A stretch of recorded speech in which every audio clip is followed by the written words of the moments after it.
देखिए ध्यान दीजिए, केमिकल रिएक्शन। अब केमिकल रिएक्शन क्या होता है, सबसे पहले आप जानेंगे कि केमिकल रिएक्शन होता क्या है। तो केमिकल रिएक्शन जो है क्या है, it is the process in which new substance are formed with new properties.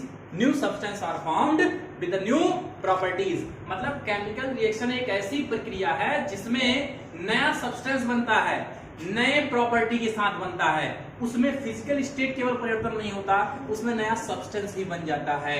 जब केवल फिजिकल स्टेट का परिवर्तन होगा तो that is called physical change, उसको हम लोग केमिकल चेंज कहते हैं। लेकिन इसमें नया सब्सटेंस बनता है, नए सब्सटेंस में और नई प्रॉपर्टी रहती है, इसीलिए इसको नाम दिया गया केमिकल रिएक्शन। क्या नाम दिया गया? केमिकल रिएक्शन नाम दिया गया। क्यों? क्योंकि it is the process in which the new substance are formed with the new properties। नया सब्सटेंस बनता है, नई प्रॉपर्टीज के साथ बनता है, that is why it is called chemical reaction। इसलिए इसको कहा गया केमिकल रिएक्शन। अब इसमें ध्यान दीजिएगा कि इस केमिकल रिएक्शन में दो चीजें इन्वॉल्व हैं। पहला हमारा इन्वॉल्व है क्या, ध्यान दीजिएगा कि हमारा एक होता है रिएक्टेंट और सेकंड होता है हमारा प्रोडक्ट। रिएक्टेंट होता है और सेकंड हमारा होता है प्रोडक्ट। कि रिएक्टेंट क्या होता है, प्रोडक्ट क्या होता है। केमिकल रिएक्शन में दोनों चीजें इस्तेमाल होने वाली हैं। तो आप जानिए कि जो सब्सटेंस केमिकल रिएक्शन में इन्वॉल्व होता है, जो सब्सटेंस केमिकल रिएक्शन में इन्वॉल्व होता है उसको हम लोग कहते हैं रिएक्टेंट। और जो नया सब्सटेंस बनके आता है, जो नया सब्सटेंस बनके आता है दैट इज कॉल्ड प्रोडक्ट, उसको कहा जाता है प्रोडक्ट। अभी आप केवल सुनते जाइए, अभी मैं इसको एग्जांपल से क्लियर करता हूं कि किस तरह क्या रिएक्टेंट होता है, क्या प्रोडक्ट होता है। तो हमने क्या कहा आपसे, the substance which is involve in the reaction is called reactant and the substance which is formed after reaction that is called product, उसको हम लोग कहते हैं प्रोडक्ट। अब इसको हम एग्जांपल से आप प्रूव करते हैं। हमने लिखा a plus B gives out c plus d. A plus B gives out C plus D। अब यहां पर देखिए हमने क्या कहा था डेफिनेशन में, the reaction in which the substance is involve. Substance involve हो रहा है A plus B, then it is called reactant, इसको हम लोग कहते हैं रिएक्टेंट। यहां पर C प्लस D नया सब्सटेंस बन के आया, दैट इज कॉल्ड प्रोडक्ट, इसको हम लोग कहते हैं प्रोडक्ट। ये तो अब आपको क्लियर हो गया होगा कि रिएक्टेंट किसको कहते हैं और प्रोडक्ट किसको कहते हैं। क्लियर कि ये हमारा A प्लस बी इन्वॉल्व हुआ रिएक्शन में, उसके कारण रिएक्शन हो रहा है, तो ये हमारा रिएक्टेंट हुआ और ये नया सब्सटेंस बन के आ रहा है, इसलिए ये प्रोडक्ट हुआ। तो इतनी चीजें आप जान गए कि रिएक्टेंट, प्रोडक्ट और हमने सबसे पहले बताया केमिकल रिएक्शन क्या होता है। जब इतनी सारी चीजें आप जान गए कि केमिकल रिएक्शन क्या है, रिएक्टेंट क्या है, प्रोडक्ट क्या है, तो अब मैं आपको केमिकल रिएक्शन का एग्जांपल बताता हूं। ध्यान दीजिएगा कि अगर मान लीजिए हमने डेफिनेशन क्या बताई थी कि नया सब्सटेंस फॉर्म होता है, तो नया सब्सटेंस फॉर्म होने के लिए ध्यान दीजिएगा हम एग्जांपल लेते हैं जिसमें नया सब्सटेंस फॉर्म हो, magnesium plus oxygen. Magnesium plus oxygen, तो हमारा क्या बनता है, मैग्नीशियम ऑक्साइड बनता है। क्या बनता है, मैग्नीशियम ऑक्साइड। ध्यान दीजिएगा मैग्नीशियम ऑक्सीजन की अलग प्रॉपर्टीज हैं और अलग सब्सटेंस है, और जो मैग्नीशियम ऑक्साइड बन के आता है उसकी अलग प्रॉपर्टीज है, वो अलग सब्सटेंस है। This is the example of chemical reaction. Magnesium, ध्यान दीजिएगा, magnesium plus oxygen gives out magnesium oxide, जिसको हम लोग कहते हैं MgO, मैग्नीशियम ऑक्साइड। यहां पर हमारा magnesium plus oxygen gives out magnesium oxide. ठीक, तो यहां पर हमारा ये नया सब्सटेंस बना, तो इसी को हम लोग केमिकल रिएक्शन की परिभाषा देते हैं। एक बार मैं फिर से आपको डेफिनेशन बताता हूं कि it is the process in which the new substance are formed with the new properties. In which the new substance are formed with the new properties are called chemical reaction. इसी को हम लोग क्या कहते हैं, केमिकल रिएक्शन कहते हैं। ठीक, अब अगर हम उस तरीके से बात करें तो कई सारी चीजें केमिकल चेंज में आती हैं, कई सारी चीजें केमिकल चेंज में हैं। मैं बता रहा हूं आपको, ripening of fruits, ripening of fruits, ripening of fruits मतलब क्या है कि फलों का पक जाना। केमिकल चेंज का अगर आपके दिमाग में मतलब नहीं आ रहा तो फिर से आप समझिए कि केमिकल चेंज का मतलब क्या है कि जो वापस अपने पुराने स्टेट में ना जा पावे, उसको हम लोग केमिकल चेंज कहते हैं। तो क्या जो फल पक गया है उसको आप वापस कच्चा कर पाएंगे? नहीं कर पाएंगे। That's why it is called chemical change, इसलिए उसको केमिकल चेंज कहा जाता है। और फिजिकल चेंज क्या होता है कि जिसमें वापस वो स्टेट में चला जाए। उसका एग्जांपल है आइस टू वाटर या वाटर टू आइस। हम पानी को बर्फ बना सकते हैं और बर्फ को पानी भी बना सकते हैं, that is called physical change. और जो वापस परिवर्तन नहीं हुआ उसको हम लोग केमिकल चेंज कहते हैं। बात समझ में आ रही ना? तो ये हमारा फिजिकल चेंज और केमिकल चेंज है। तो यहां पर हमने आपको केमिकल चेंज का उदाहरण दिया कि जो है फिजिकल चेंज क्या है और केमिकल चेंज क्या है।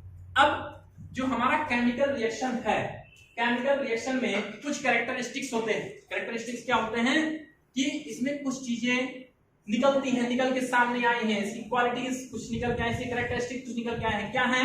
सबसे पहले कि हमारा जो पहला कैरेक्टरिस्टिक्स है evolution of gas, evolution of gas. आपसे पूछ लेता है एग्जाम में, right any 3 characteristic, right any 4 characteristics of chemical reaction.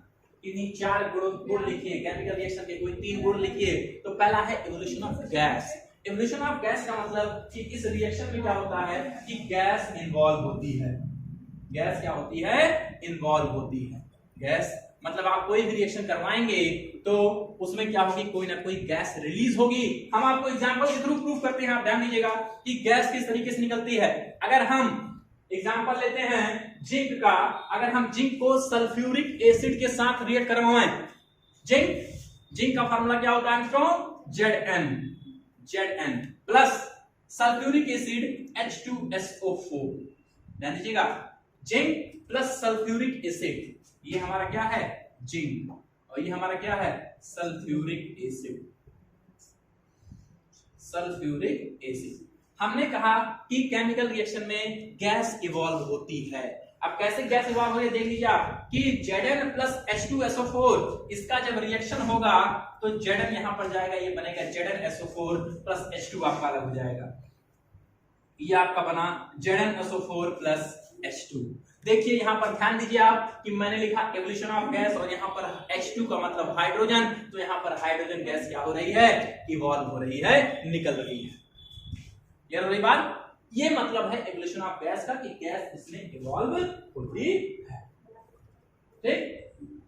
तो इस तरीके से हम देखें केमिकल रिएक्शन की पहली प्रॉपर्टी इवोल्यूशन ऑफ गैस की, जिसमें क्या हो रहा था? गैस हमारी इवॉल्व हुई। अब दूसरी प्रॉपर्टी हमारी ये है, सेकंड हमारा है formation of precipitate. Formation of precipitate, precipitate का मतलब है कि कोई रिएक्शंस ऐसे होते हैं जिसमें नीचे आपके कुछ जाके बैठ जाता है, उस रिएक्शन में प्रेसिपिटेट बन जाता है, थक्का टाइप बन जाता है, वो नीचे बैठ जाता है रिएक्शन कराने के बाद, तो वो हमारा होता है फॉर्मेशन ऑफ प्रेसिपिटेट। तो सेकंड कैरेक्टरिस्टिक इसकी है formation of precipitate. Formation of precipitate, ये फॉर्मेशन ऑफ प्रेसिपिटेट की फॉर्मेशन प्रेसिपिटेट का क्या होता है, इसके भी तमाम एग्जांपल हैं कि जब हम पोटेशियम आयोडाइड को लेड नाइट्रेट के साथ रिएक्शन कराएंगे, पोटेशियम आयोडाइड को लेड नाइट्रेट के साथ जब रिएक्शन कराएंगे तो हमारा क्या होता है? Yellow precipitate of lead iodide. Lead iodide का प्रेसिपिटेट, येलो प्रेसिपिटेट क्या होता है? फॉर्म हो जाता है। फॉर्मेशन ऑफ प्रेसिपिटेट का मतलब है कि मैंने आपको बताया कि नीचे के कुछ पार्टिकल्स, कुछ सब्सटेंस बैठ जाते हैं, तो वही चीज मैं आपको एग्जांपल के थ्रू बताने का प्रयास कर रहा हूं। ध्यान दीजिएगा कि पोटेशियम आयोडाइड का जब हम रिएक्शन कराए, पोटेशियम आयोडाइड का रिएक्शन किसके साथ कराए? लेड नाइट्रेट के साथ। पोटेशियम आयोडाइड का रिएक्शन जब हम लेड नाइट्रेट के साथ कराते हैं, लेड नाइट्रेट के साथ, तो हमारा क्या बनता है, तो yellow precipitate of lead iodide, lead iodide जो है वो इसका प्रेसिपिटेट फॉर्म हो जाता है, यही हमारा बनता है प्रेसिपिटेट।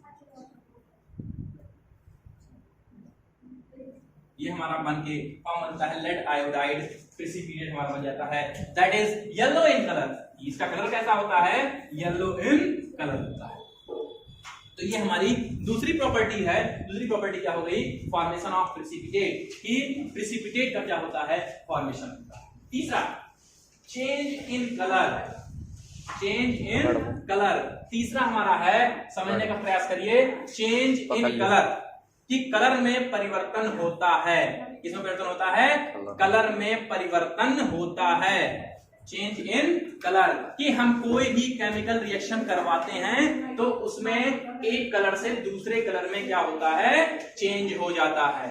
एक कलर से दूसरे कलर में क्या होता है, चेंज हो जाता है। ये हमारी तीसरी प्रॉपर्टी है कि चेंज इन कलर, कलर में परिवर्तन होता है। मान लीजिए येलो है तो ब्लू हो जाएगा, ब्लू है तो ब्लैक हो जाएगा, ऑरेंज है तो येलो हो जाएगा, तमाम उसके रिएक्शंस हैं। कि तीसरी प्रॉपर्टी हमारी क्या हो गई, change in colour, change in colour. ये तीसरी प्रॉपर्टी हमारी हो गई, चेंज इन कलर, मतलब कि कलर में परिवर्तन होता है। फिर